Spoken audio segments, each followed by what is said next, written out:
Perang Rusia-Ukraina sudah memasuki fase yang tidak lagi mudah diprediksi. Banyak pengamat memprediksi bahwa tempo pertempuran akhirnya akan melambat karena Rusia dinilai mulai kehabisan amunisi dan kemampuan produksinya tidak lagi mampu mengejar ritme serangan.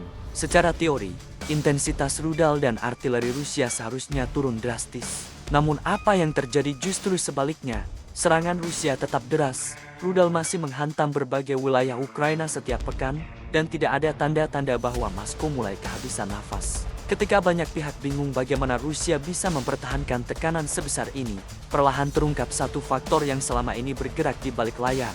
Korea Utara. Nama Korea Utara jarang masuk dalam pembahasan utama. Banyak negara menganggap Pyongyang hanya aktor kecil yang terisolasi.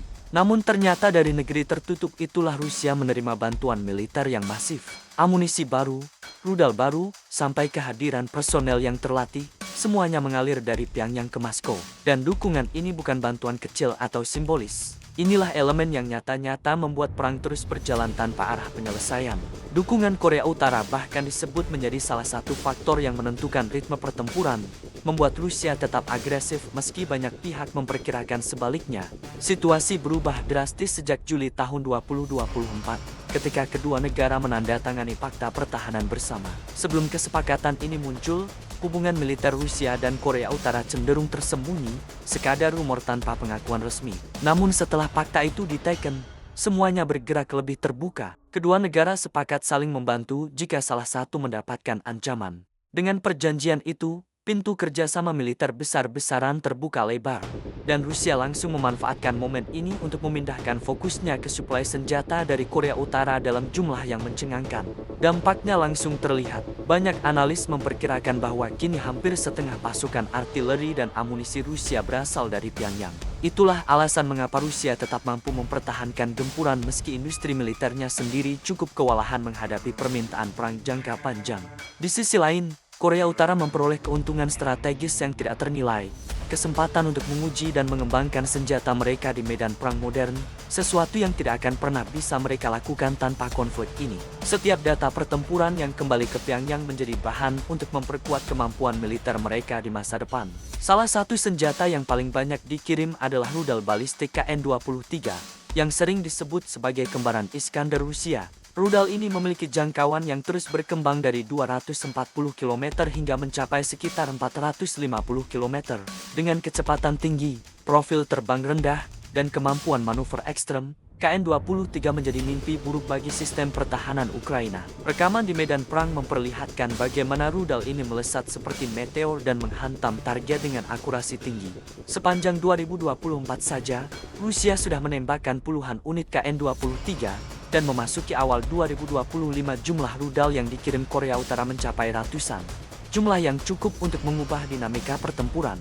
Selain itu, Korea Utara juga mengirim rudal jarak menengah KN-15, sebuah sistem strategis yang bahkan di Rusia dibawa menggunakan kereta api untuk memastikan mobilitas dan perlindungan maksimal. Rudal ini diduga memiliki jangkauan hingga 2000 km dan menggunakan bahan bakar padat, membuatnya lebih cepat siap diluncurkan dan sulit dilacak. Kemampuan membawa hulu ledak konvensional maupun termonuklir menjadikan rudal ini salah satu ancaman paling serius dalam arsenal baru Rusia. Kehadirannya di medan perang memberikan Moskow kemampuan untuk menyerang target jauh di belakang garis pertahanan Ukraina tanpa harus mengandalkan stok rudal buatan sendiri. Korea Utara tidak hanya mengirim rudal, mereka juga memasok sistem anti-tank seperti Balse-4, senjata yang terkenal karena mobilitasnya. Awalnya dipasang pada kendaraan lapis baja, namun baru-baru ini versi yang lebih ringan muncul, dipasang pada SUV yang membuatnya jauh lebih fleksibel.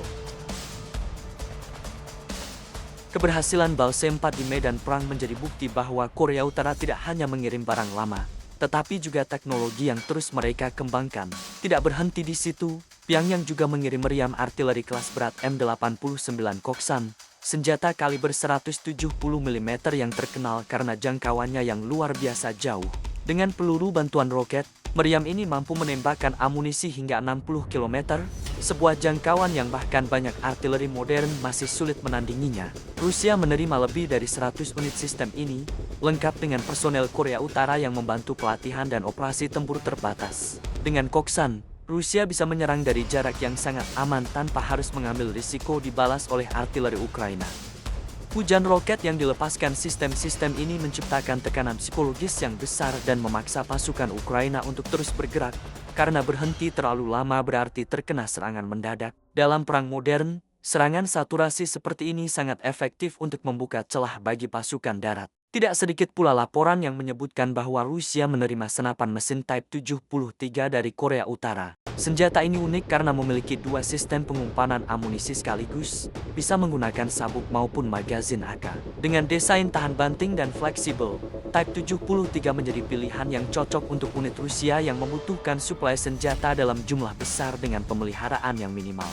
Pada akhirnya, aliansi Rusia dan Korea Utara telah mengubah wajah perang itu sendiri.